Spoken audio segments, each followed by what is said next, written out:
जेवताना मीठ मागण्याची चूक. एका कुटुंबात रात्रीचे जेवण सुरू होते. सगळ्यांच्या ताटात भाजी भाकरी वाढली जाते. पण मोठा मुलगा अचानक म्हणतो, आई, भाजीमध्ये मीठ कमी आहे का? थोडं मीठ दे ना.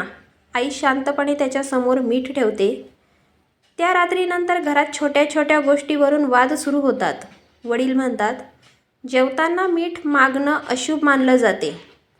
त्यामुळे घरात अशांती येते.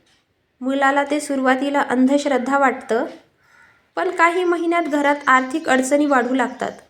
नंतर एका वृद्ध व्यक्तीने त्याला समजावलं, जेवताना मीठ मागणं म्हणजे दुसऱ्याच्या ऊर्जेचा प्रभाव स्वतःवर घेणं. जे अन्न प्रेमाने वाढलं आहे त्यात समाधान मानावं. वारंवार मीठ मागितल्याने केवळ वादच नाही तर घरातील सुख समृद्धीही कमी होते. कधी कधी छोट्या सवयींचाही आपल्या आयुष्यावर खोल परिणाम होत असतो. अन्नाचा आदर आणि समाधानाची भावना घरात सकारात्मक ऊर्जा निर्माण करते. जे मिळाले आहे त्यात आनंद मानायला शिकलं तर जीवनात शांतता आणि भरभराट दोन्ही टिकून राहतात. अशाच माहितीपूर्वक व्हिडिओ जाणून घेण्यासाठी पेजला फॉलो करा. व्हिडिओला लाईक शेअर करा. भेटूया नवीन व्हिडिओत. तोपर्यंत धन्यवाद.